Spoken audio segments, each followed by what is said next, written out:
And also these trainings are recorded. So if we go through this information and you wanted to go back and revisit that information, they will be posted. All of our videos are posted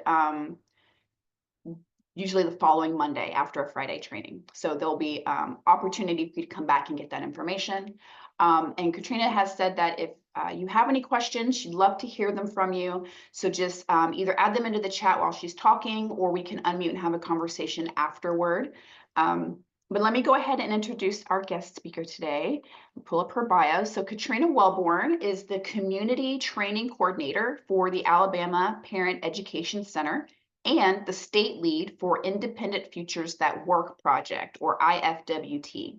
She has 17 years of dedication and experience working with families to share the impact of literacy, education, and family engagement in the lives of children. In her time at APEC, Katrina has coordinated training activities for parents, educators, and professionals in school and home partnerships, special education, and literacy. She's also worked closely with the Alabama State Department of Education Special Education Department to organize focus group sessions to discuss transition concerns and service students with disabilities. Katrina is also the mother and learning coach of 2 children, ages 9 and 15. So welcome, Katrina. I'm excited to get into this information with you. I feel that this is going to be very relevant to a lot of our parents and caregivers, especially as there are so many rapid fire changes going on right now. A lot of people are uncertain as to where to go and how to advocate and how to support their children and their families at this time. So I appreciate you coming on, taking the time today to give us this information. And I'll go ahead and let you take it away, Katrina. Thank you. Thank you so much for that introduction, and happy Valentine's Day, everybody.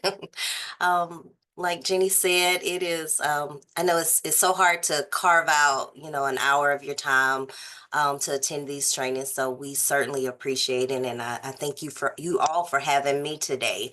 Again, my name is Katrina Wellborn. I'm from the Alabama Parent Education Center, and so we're going to talk about a little about, what our center does, who we are. I like to think of us as one of the best kept secrets in Alabama. And so we don't want to keep that secret. We want to spread the word about the wonderful work that we do here. And then we'll also talk a little bit about building parenting to build self-advocacy and self-determination in our youth and young adults that have disabilities. So we're going to get started.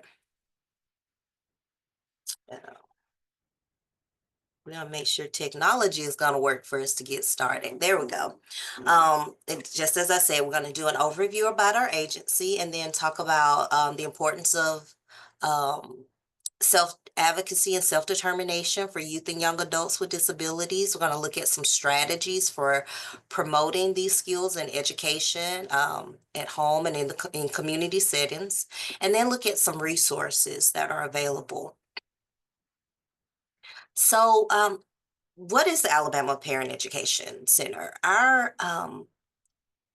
mission is to support parents in shaping their child's future. We provide training, information, and resources for all families, including those families that are low income, have minority backgrounds, or exceptional children. And we want to help families raise successful, productive citizens. We've been around for quite some time. We were established in 2002. We are a nonprofit. Again, our services are focused on family engagement in education and parenting supports. We do that through lots of programs and projects that we have under our APEC umbrella, I like to say. So we have what we call our Alabama Parent Training and Information Center, and I'm going to do a little bit more about the PTI Center individually. But every state has at least one PTI, and we are our state's PTI Center. We provide parents with training, information to become more meaningful participants in their child's education. One of our newer projects, and I say newer, it's about 5 years old now, is the RSA PTI, and that is like Jeannie said, that IFWT, the Independent Futures at Work. And this project is solely based around transition and helping families understand, um, what is life going to look like after the bus stops rolling? And really connecting families with those outside community agencies that their student or their young adult may need to live a successful independent life. And when I say independent, I say we usually tack on the phrase as independent as possible. We know that looks different for all families, for all students. Um, we have a dedicated parents project, and then I'm going to go back a little bit. The PTI Center and the RSA PTI, these are both statewide initiatives. So we serve families statewide. We're located in Wetumpka, Alabama. Um, I'm not sure if y'all are familiar. You may have saw us on HGTV. They kind of did a little hometown takeover with us and revamped our downtown area. So we're just north of Montgomery. So come out and visit us. But those are our statewide initiatives. We have our dedicated parents project that is focused on parent education and support, assisting families in enhancing their parenting skills. We have a Fathers and Families Forward project, which assists fathers in connecting with their child, connecting with them legally, emotionally, financially, really emphasizing the importance of active fatherhood.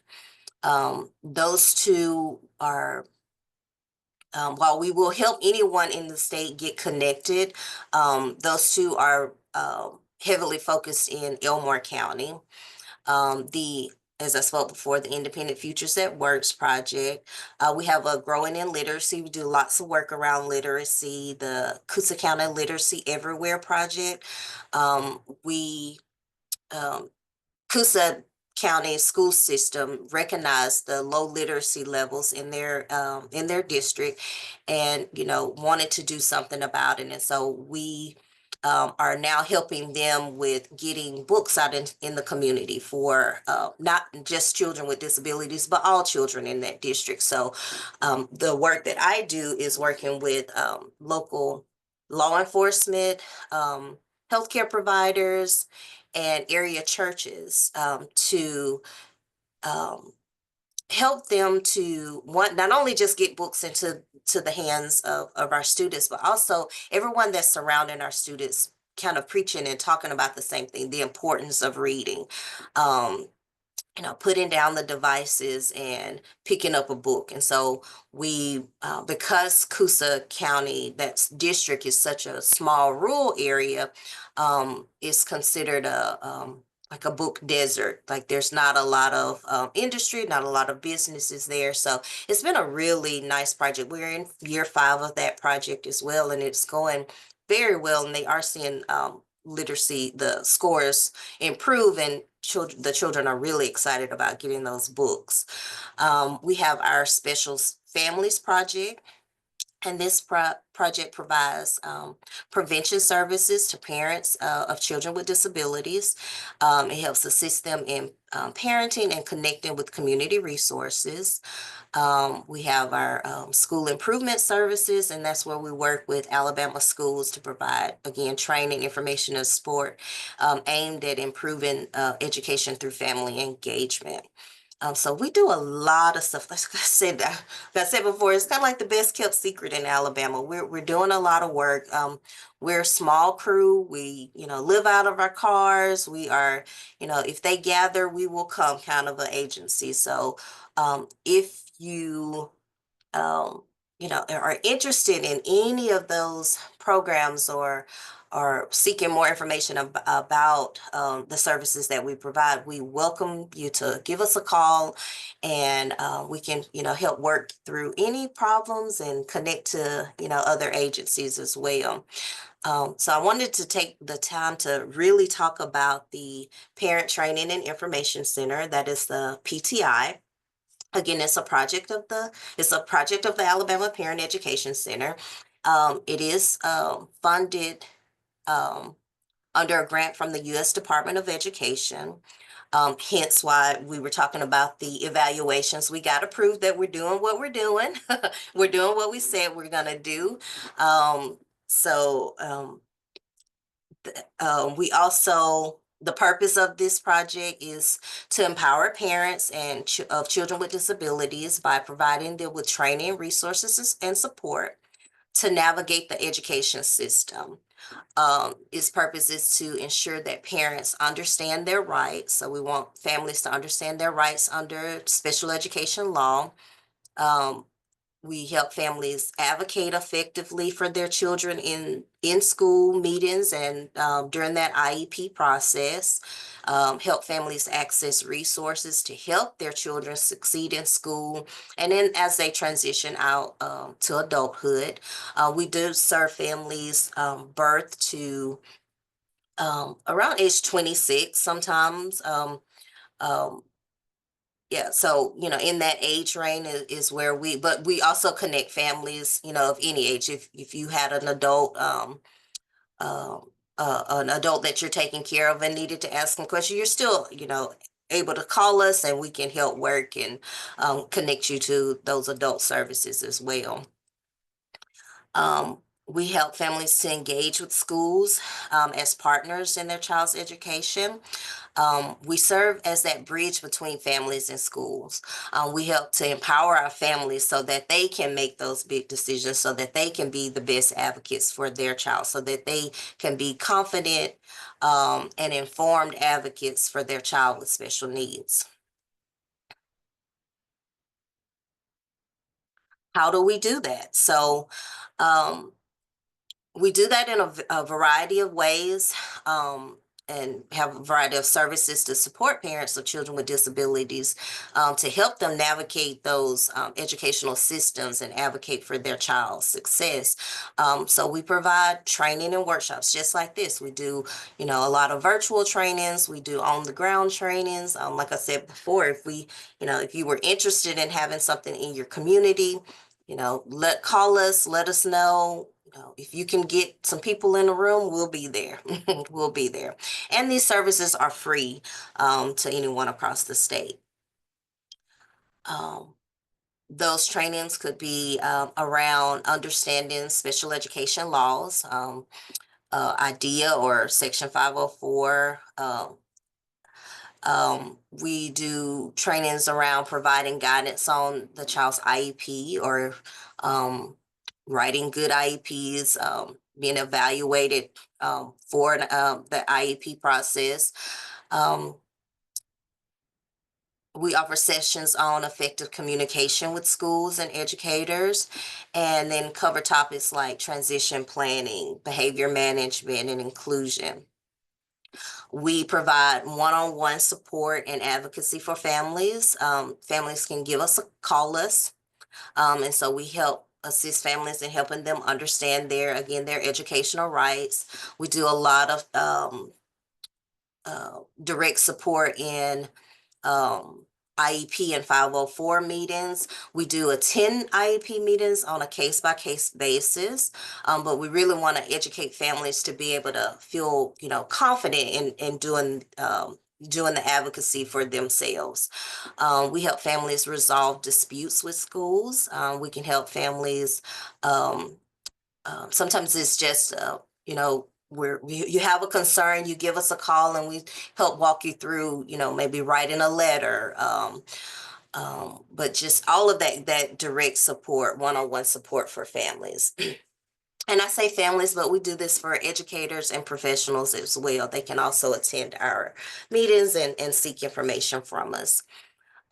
We have a wonderful lending library that with just various topics around special education, advocacy, parenting, and families can call and request information, and we can mail those materials to them free of charge, provide um, st- uh, stamps so that families can mail that information back to us when they're done. We don't, stress getting things back all the time because we want families to use them. So we share materials on, again, special education services, parental rights, school accommodations, got families in assessing community services for students with disabilities. We have a wonderful website where we have lots of handouts and information related to those topics. Transition planning support. We help parents prepare students with disabilities for life after high school. Offer resources for college, vocational training, and employment. Support students in developing those independent living skills. We have lots of resources, and we do that through the Independent Futures at Works project.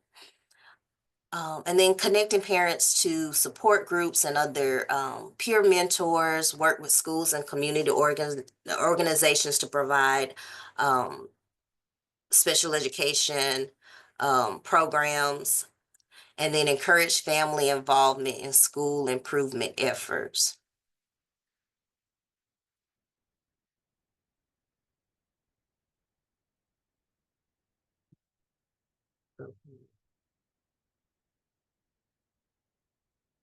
Okay.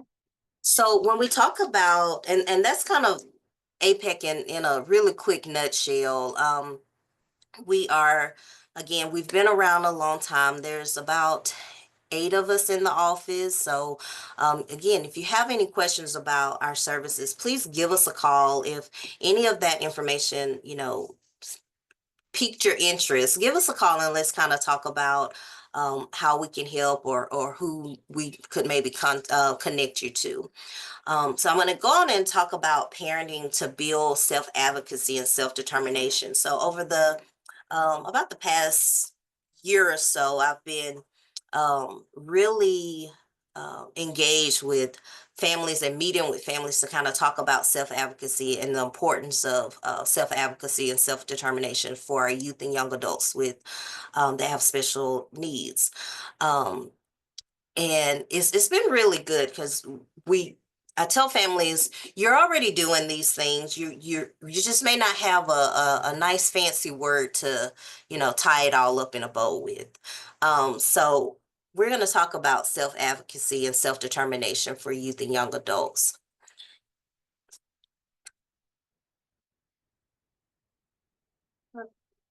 All right, there we go. And I like to start this presentation with this quote, and it says, "It's not what you do for your children, but what you have taught them to do for themselves that will make them successful human beings." And that's so true. We like to say everyone has a toolbox. Everybody has a toolbox, right?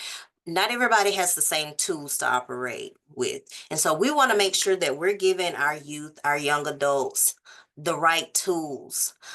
Fill their toolbox, give them the skills that they may need to um, live a more successful, independent life. And again, we know that looks different for everyone involved.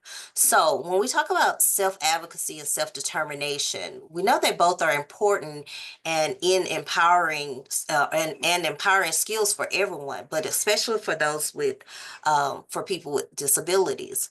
So as self-advocacy refers to the ability of an individual to understand and communicate their own needs, their own rights, their desires effectively. It involves knowing one's strengths and challenges, being able to make informed decisions and taking responsibility for one's life.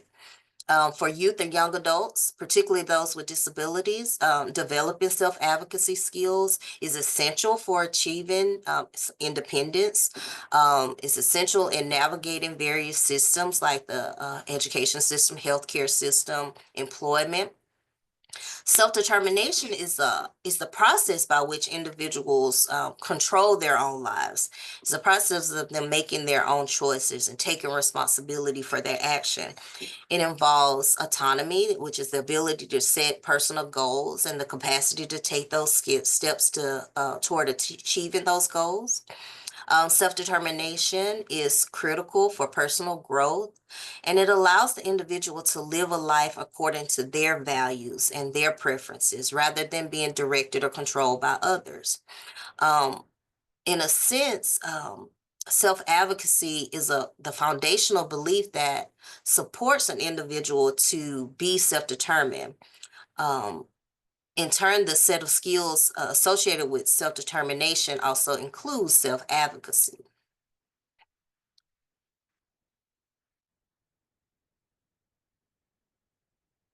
So self-determination and self-advocacy are associated with better life outcomes. So it's important to we look at this image as being a balancing act. So the more self-determined we are, we have those recognize that we need certain skills and instruction that may be needed to develop those skills. Once we have that and have an opportunity to practice those skills and have that support of our family, of our community, then we can live, we have improved quality of life. We have access to more employment. We can be more involved more involved as community members, and then live independent lives. And we say as independent as possible, because again, it looks different for all involved, for everyone who's involved. What does self-advocacy include? It includes being able to speak up for yourself, communicate your thoughts, your needs, your preferences to others. It's about making decisions about your own life, taking control of your choices and accepting responsibility for those outcomes. It's about getting information so that you can understand, actively seeking out the necessary information to make those informed decisions, finding out who can support you on your journey, identifying, what family, friends, mentors, even what professionals who can provide assistance or guidance to you. And that's about identifying your rights and responsibilities, and then being able to problem solve as well. This involves developing strategies to address challenges or obstacles that arise in everyday life. It's understanding how to ask for help, standing up for yourself, for your rights.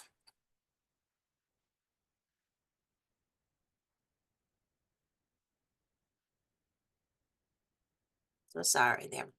What does self-determination include? It includes setting goals, knowing what's needed to reach those goals. It's about the ability to make choices and decisions based on your preferences and your interests, accepting the consequences of the decisions that's made, monitoring and regulating your actions, and then using those self-advocacy skills as well. Self-determination includes many skills, and we'll talk some about these. Choice making. We want to make sure we are giving I'm usually doing this presentation for our school age youth and young adults that have disabilities, but it can apply to anyone. We want to make sure we're giving people choices, or the ability to make choices, to select from various options based on their personal preferences. Developing choice-making skills allows individual to express themselves, their preferences, even in small everyday situations. Um, Practicing choice-making helps individuals become more confident with making bigger choices in the future. So if you think about, and I've said this now twice, practice. We have to practice these skills. And we'll talk about different ways that we can do that later. When we think about decision making, this is the ability to access different choices and make a selection that aligns to those goals and values that you have. decision making is a more complex skill than choice making, as it offers um, it involves evaluating multiple factors, so weighing out risks and benefits, predicting the outcomes of the options of each options. Effective decision making is critical for achieving, long-term goals. Self-determination includes problem solving, and that is coming up with strategies, identifying problems and coming up with strategies to resolve those problems. Goal setting, we want to make sure our students understand how to set goals for themselves, and not only set those goals, but attain those goals. Make steps to attain those goals. Independence is the ability to manage one's life, make personal decisions, and perform tasks without needing excessive help from others. Independence fosters self-reliance and the ability to navigate daily tasks. And this can include anything from managing one's finances to taking care of one's needs of their self. It's essential for personal freedom um, and self-determination.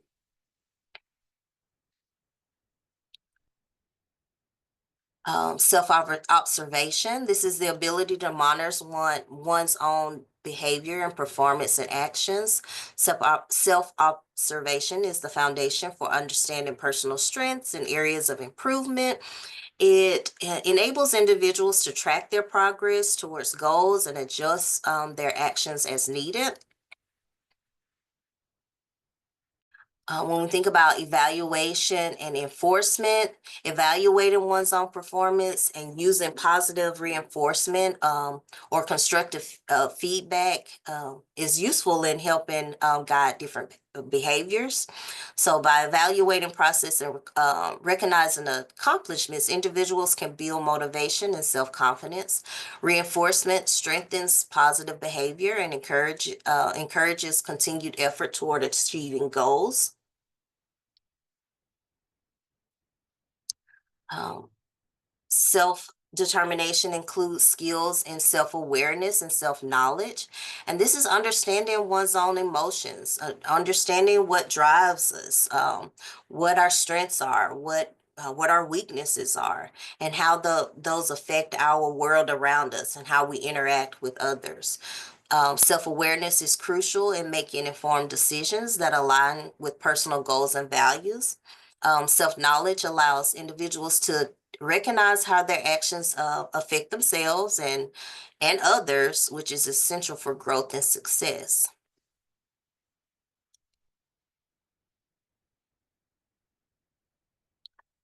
Research shows us that youth and young adults with disabilities are less self-determined than their non-disabled peers.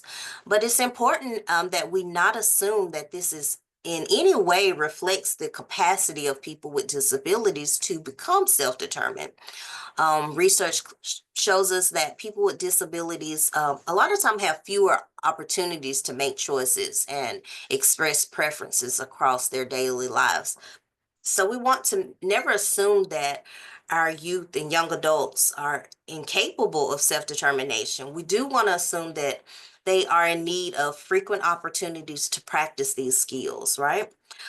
They need, there are skills that must be taught and supported for our youth and our young adults to live their best self-determined life.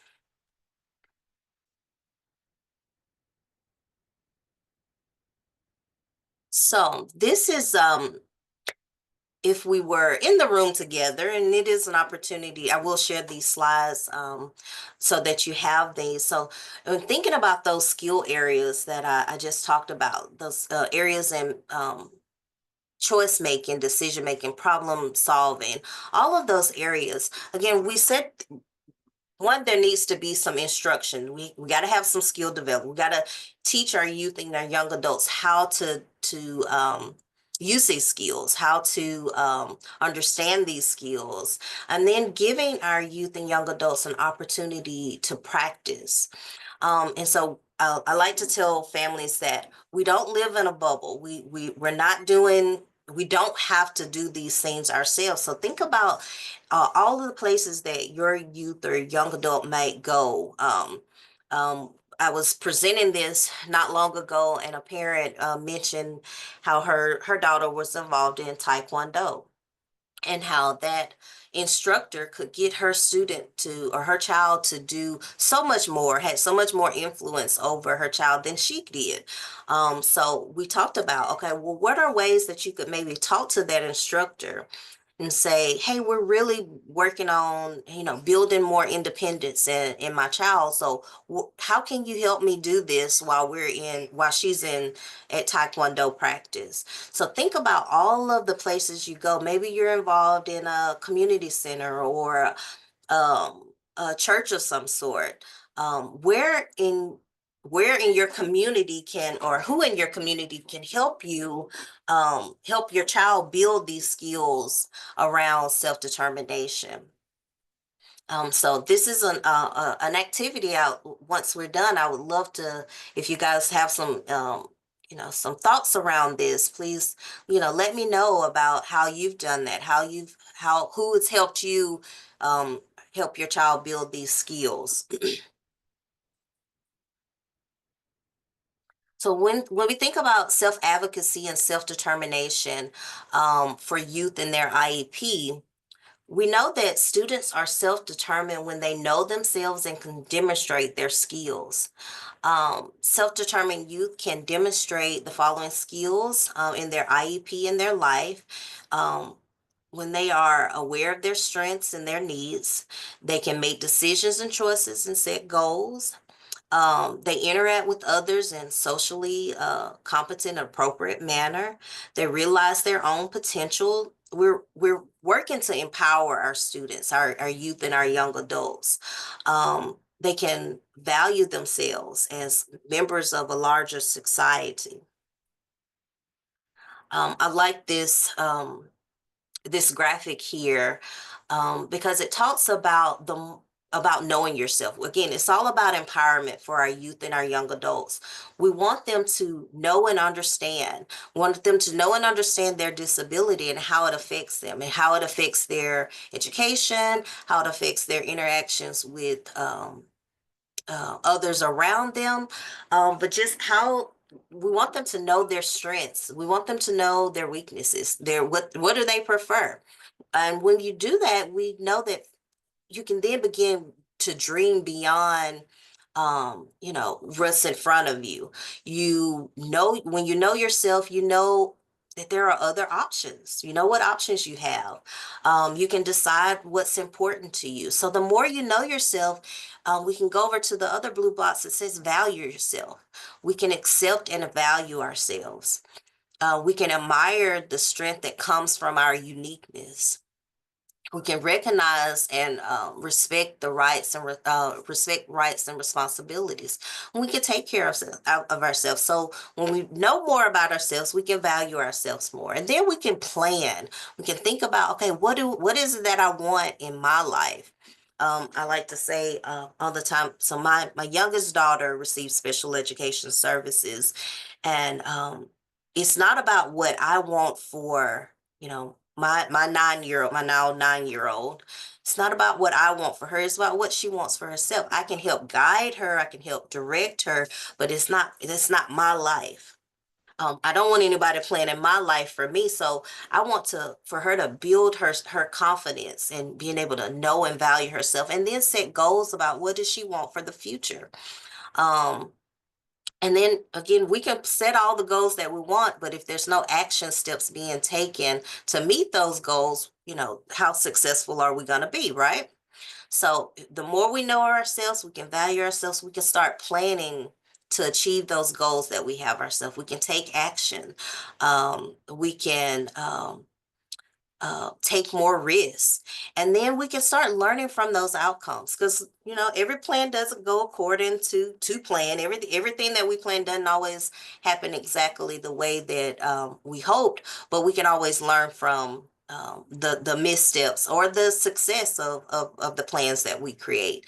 And so it's just a ever never-ending process. The more we can learn about those outcomes, the more we know about ourselves, we can value ourselves, we can create more plans for ourselves.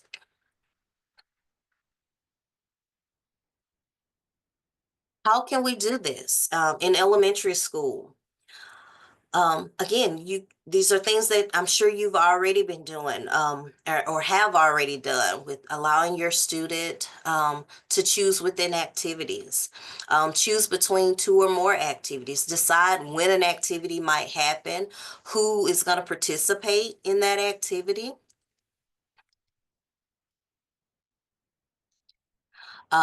Decide where you want to do that activity, when the activity is going to end. You having conversations about likes and dislikes. We're doing that. We're doing that. When you know, have conversations about what do you want to be when you grow up, you're building those skills, right? So for my youngest daughter, she's in the fourth grade now. You know, homework, math homework, multiplication facts to be exact, have really been a struggle in our house. And so we do have to take our time to say, okay, we have to practice this skill. You know, that's pretty important in fourth grade. So, you know, here's your options. Do you want to work on them, you know, at the dining room table today, or would you want to do them on the couch? You know, where do you want to practice? And then we're going to set a little timer so that, you know, we're it's kind of like, how do you eat an elephant one bite at a time? So we're only going to do this for about, you know, 10 minutes. We're going to take a little break and then we'll come back. So, you know, giving her options, allowing her to make some decisions with guidance, with guidance from me. In middle school, how do we build those skills? So we're going to allow our youth or young adult in middle school to generate personal and academic goals. Help them with goal development, helping them write those goals, and then monitoring their progress or their performance on those goals. Um, Start to identify weaknesses and strengths in different skill areas. Discover their strengths and limitations, helping our students understand their disability. And then how can we again celebrate our uniqueness? It's not just focused on the negative things, but also the great things, the wonderful things that he or she may do. Um, Helping them to understand how to list problems, and then think about possible choices and then the benefits and cost of each choice. Involve students in brainstorming sessions, and then really allowing our students to participate in their IEP. While it's listed in the middle school section, participating in their IEP, this can also be done if you have younger students that have disabilities. For my daughter, I would do a little interview session with her before we had her dad and I had an IEP meeting, and we talk about, hey, tell me, what are you really enjoying about school this year? Um, for her, when she started kindergarten, and she started doing during COVID year, so we were at home for kindergarten, and all she wanted was, I want to learn how to read. And so when it was time to have that meeting, you know, that was what I said. She wants to learn how to read, and, you know, we're going to get there. So, you know, how can you support me? What can I do from here to help her reach her goal? Um, you can do short with either, you know, elementary or middle school students, do short videos. Let them talk about the things that they really like. Let them talk about the things that they don't like about school. I mean, that's information. How can we change those things that they don't like? Is it something that can be changed? But really getting them involved, listening to them, building their confidence. So what are we doing in high school to build skill building? Teach students to know the difference between anger and assertiveness. Use role play. This came out a lot, and was kind of a aha moment for some families as we talked about it. Role play different situations. I always tell the story that when when I was growing up, my mom had 3 girls, and we um, we role played a lot. She had expectations for us, and I can remember, even to this day, we used to play church, because when we went to church, we were expected to come in and you were going to sit down and you were going to listen. And, we were from a very small church where, there wasn't we didn't have children's church, and there wasn't a separation of any type, so we were expected to come in and sit down and be quiet for the whole service. And so we would practice. We Sunday morning we get up, and I'll have to sit up, or even Saturday night or Sunday morning, have to sit on the couch and we practice being really still while we each one take turn getting to be the preacher for the day. But there was an expectation, so we can do that for our youth and young adults with disabilities. So maybe it's we're going to practice going to the grocery store. This is what it's going to look like. You're going to hold on to the buggy, and then we're going to go and shop for, when it's time to get the bread and the bananas, that's going to be your job. Help me to remember to get the bread and the bananas. You're going to hold the list and practicing those skills before we go out. We want to allow students at this point to start identifying goals for themselves, long and short-term goals, um, seeking out information they may need to make informed choices or informed decisions. Again, participate in their IEP, and beyond just being in the room as well. We want them to be active participants. Allow them, and we'll talk more about this, I'm not going to go into it now, help students understand their rights and responsibilities under IDEA, which is our nation's special education law, advocate for themselves, um, communicate one-on-one in smaller, large groups. All of these things can be done, can be practiced to help build those skills levels. So student participation in the IEP. The students' role in planning can have a role in planning their IEP. They can participate in the transition assessments that are given, work with their special ed case manager to write their goals, their present level of academic and functional performance. Um, write Work with their special ed case manager to write and evaluate their goals. They can invite members to participate in the meeting. And with this, that you're helping them understand that, hey, there's this meeting that's happening. We come together and we talk about, just how great you are and how we can support you and to help support you in becoming, whatever you want to be. So um, they can invite people to participate, invite the members of the team to that meeting, deliver those invitations, identify their post-school goals. These are all things that they can be doing that's beyond just sitting in the room, because we want them to be active participants during that IEP as they're involved in their IEP. During the meeting, we can allow students to introduce the members of the team, open with a welcome, talk about why the meeting is happening. And for some students, they may not feel comfortable with speaking in front of a group of people, but maybe that could be a small video in, like I mentioned before, doing a little recording about let the students record themselves doing these, and they could play that video during the meeting. They can talk about their post-school goals, post-secondary goals, discuss their present level, ask questions for clarity and feedback, um, state what supports they may need to accomplish their goals, and then allowing them to close the meeting and thank those team members for participating. These are some questions and actions that to help students actively participate in their IEP meeting. You can talk about help them to understand what their strengths, their learning strengths are, what are some areas that they may need some improvement,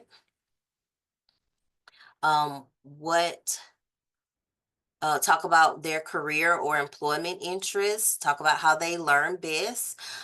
Be positive during these meetings.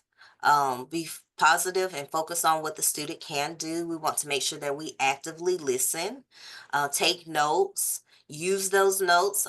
Even like I mentioned before, when I would have um, my little interviews with my daughter before her meeting, I made sure that I brought that information back to the team member. This is what she said she wants. These are the things that she, how can we um, based on her wants, how can we help and support her? Allow the student ample time to think and respond. Again, is use the information that the student provides and encourage the student to ask questions.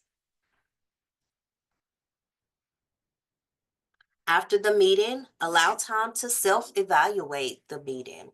Allow the student to self-monitor the progress made on their goals. Help them to understand, okay, did you really understand? These are the goals that were set. And then what are some things we can do at home? What are the things we can do in the community to help you reach those goals?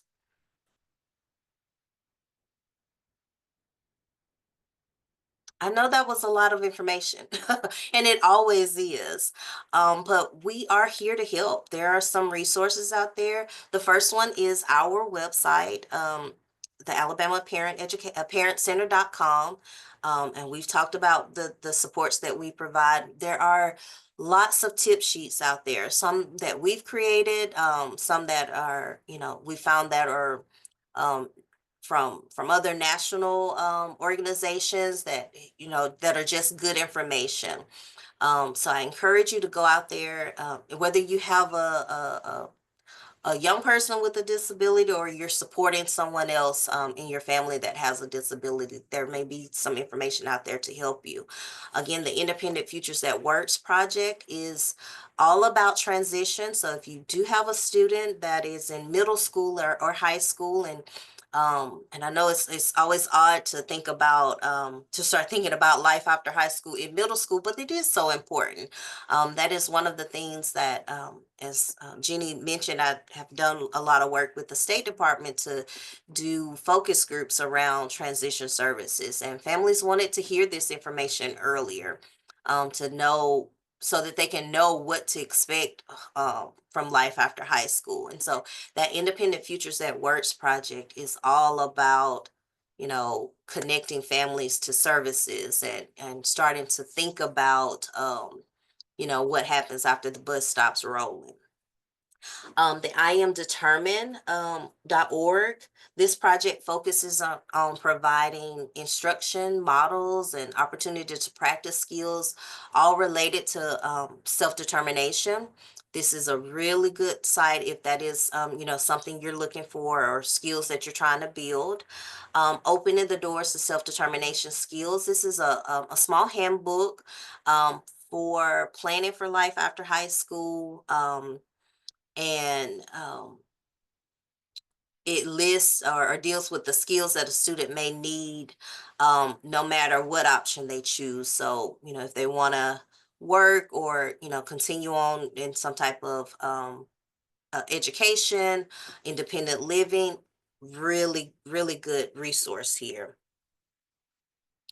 Um, we also have other, again, from the Independent Futures That Work, we have what we call our Here We Come series. And that's the last bullet there.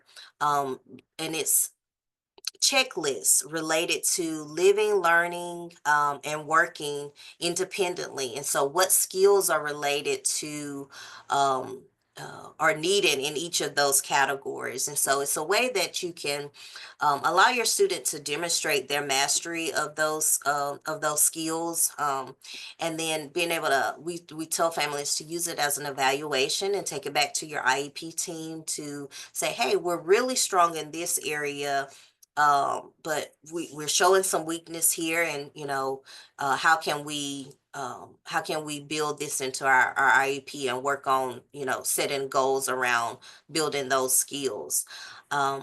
We have lots of resources about connecting with vocational rehab, meeting with those counselors for the first time. I know that can be intimidating sometimes, and so we created a document of different questions you should ask your rehab counselor for the first time. We are always doing trainings all the time. We our next training coming up is going to be around special education transition, planning for a full life. We'll talk a little bit more about self advocacy in there, in that, but really looking at transition planning. So for middle and high school families, um, if you're interested in that, I encourage you. You can scan this QR code. I'll also put the link to the, if you'd like to register for this event, in the chat box. Um, there's a chance for a $50 Amazon gift card giveaway. So if you are a family of a middle schooler, high schooler with disabilities, join us. That's 2 weeks now, 2 weeks at 5:30. We also, the Alabama Parent Educator, the Alabama PTI Center also does a, starting in March, we do a monthly webinar or virtual connection around different various special education topics. So we'll be starting that up again in March. It's the second and fourth Tuesday of each month. We'll do a session in English, and then we also provide services to families, to Hispanic families as well. So we'll do a session in English in the morning and a session in Spanish in the evening. You can find all of this on our website. We have a training calendar out there, and so as we do schedule events, you can find it on that calendar. You can go and follow us on Facebook as well. We post lots of information out there um, as we develop trainings, or we hear or want to share information about new information that we found about special education. We can share it out on our Facebook page as well. So I will load those the links um to the training in February in the chat box, and also put the evaluation in the chat box as well. Here is my contact information. Please give us a call if you have any questions. If you want more information about the services that we provide, um, you can find it there. I will share the handouts with Jenny. Does anyone have any questions?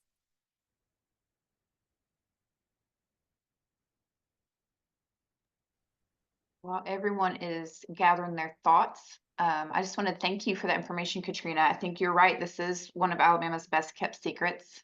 And so I'm excited to share this information. I was going to ask you this flyer you have up here on your screen. Would you mind sending me a copy of that so I can share that on our social media as well? Because I feel like there'd be a lot of parents who would like to register for that follow us, if that's okay. Yes, I can. Wonderful. Thank you so much. I So can. if anyone has any questions, you can either type it into the chat or feel free to unmute to ask your questions. We do have a few moments set aside for that. So if anyone has any questions, feel free to jump in. There's a question about when to get in touch with rehabilitation services for their child. Yeah. So formal transition planning begins at age 16. Um, or before the child's 16th birthday. That's when a formal transition plan has been needs to be in place. A lot of times, um, based on the child's needs, the school will bring in rehab services in the ninth or 10th grade. But if you know your child has more significant more or in need of or have more significant needs, I would say contact them, beforehand. It's, you have to keep in mind there are, you know, long wait times to accomplish anything really. So the earlier you can get involved or get connected with them, the better. And then once you do connect them, they'll let you know, if they can take part in those services um, early on.